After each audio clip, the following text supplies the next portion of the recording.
আজকে যে বহুত শুকাই গেছে। হ্যাঁ, ইন্দুর ভিতরে ঢুকে গেছে।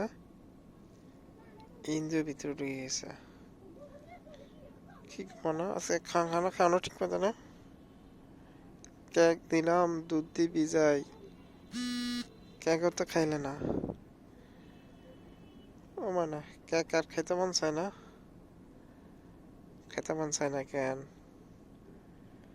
ঠিক আছে, দেখি কালকে মুরগি একটা নিয়ে আসবো তোমার লাই। ঠিক আছে, আমি অনেক কালকে মুরগি খাইব। ঠিক আছে।